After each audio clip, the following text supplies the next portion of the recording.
જય માતાજી મિત્રો, હું છું પુષ્પા એટલે કે તમારો ભાઈ દશરથની વાતોમાં તમારું સ્વાગત છે.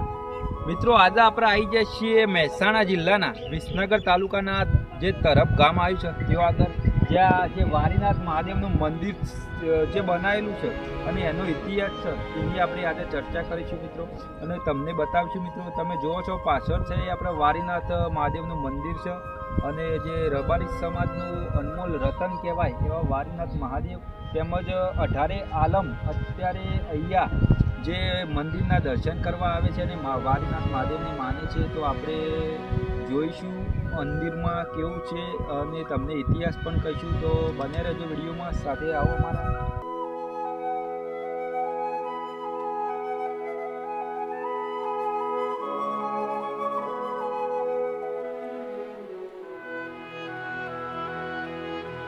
તો મિત્રો, આપણે જે વારીનાથ મંદિર આવ્યું છે ત્યાં આગળ જે હનુમાન દાદાનું મંદિર છે તે પણ અહીંયા સ્થિત છે, તમે જોઈ શકો છો મિત્રો.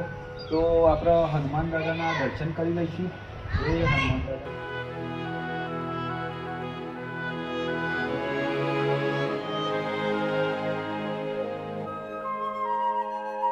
મિત્રો, તરફ ગામમાં આવેલા વારીનાથ મહાદેવ મંદિરનો ઇતિહાસ આશરે 900 વર્ષ જેટલો જૂનો અને અનેરો છે. મંદિરના ઇતિહાસની વાત કરીએ તો આ પવિત્ર શિવધામની સ્થાપના લગભગ 900 વર્ષ પહેલા પૂજ્ય વિરમગીરી બાપુ દ્વારા કરવામાં આવી હતી.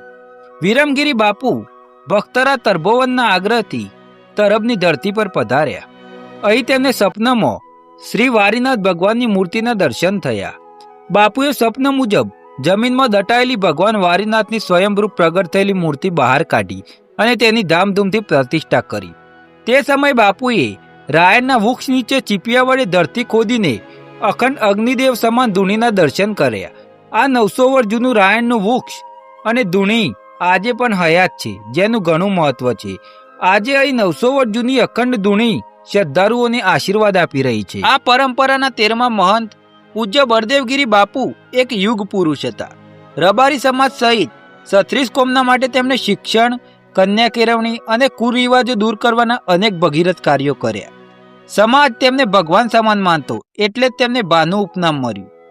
એક લોકવાયકા મુજબ ભગવાન કૃષ્ણ જ્યારે ગોપીઓ સાથે રાસલીલા કરી રહ્યા હતા ત્યારે મહાદેવ ગોપીનું રૂપ ધારણ કરી રાસમાં જોડાયા. શ્રી કૃષ્ણએ તેમના કાનમાં પહેરેલી વારી નામના આભૂષણને કારણે તેમને ઓળખી કાઢ્યા. તેથી ભગવાન શિવનું નામ વારીનાથ પડ્યું. મિત્રો, ધાર્મિક મહત્વની વાત કરીએ તો આ પવિત્ર સ્થાન રબારી સમાજની ગુરુગાદી તરીકે ઓળખાય છે અને તમામ વર્ગ તથા સમાજના લોકો માટે તે આસ્થાનું કેન્દ્ર છે. બીજું એ કે આ મંદિરમાં એક મુસ્લિમ કન્યા નાથીબાઈએ જીવંત સમાધિ લીધી હોવાનો પુરાવો પણ મોજૂદ છે. ઉત્તર ગુજરાતમાં વર્ષોથી ચાલતું આ સૌથી મોટું અન્ન ક્ષેત્ર પણ છે. વારીનાથ મહાદેવ મંદિર ગુજરાતના પ્રથમ જ્યોતિર્લિંગ સોમનાથ મંદિર પછીનું બીજા નંબરનું સૌથી મોટું શિવધામ બન્યું છે. સ્થાપત્યની વાત કરીએ તો પુરાતન નાગર શૈલીમાં બંસી પહાડના પથ્થરોથી આ મંદિરનું નિર્માણ થયેલું છે. આ મંદિરની ઊંચાઈ 101 ફૂટ, લંબાઈ 265 ફૂટ અને પહોળાઈ 165 ફૂટ છે.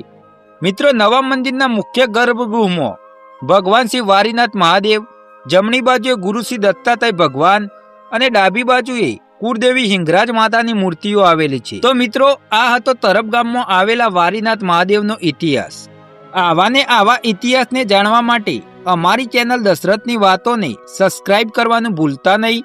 તેમજ વિડીયો ગમ્યો હોય તો એક લાઈક આપજો અને અમારા આ વિડીયો બીજા લોકોને મોકલજો, જેથી કરી અને એ લોકો પણ આ ઇતિહાસ જાણે. તો મિત્રો, તમારા ગામમાં કોઈ આવું મંદિર હોય તો અમને કોન્ટેક્ટ કરો, જેથી કરીને અમે તમારા ગામમાં આવી અને તમારા મંદિરના ઇતિહાસને સૌ લોકો સુધી પહોંચાડીએ. જય હિન્દ, જય ભારત.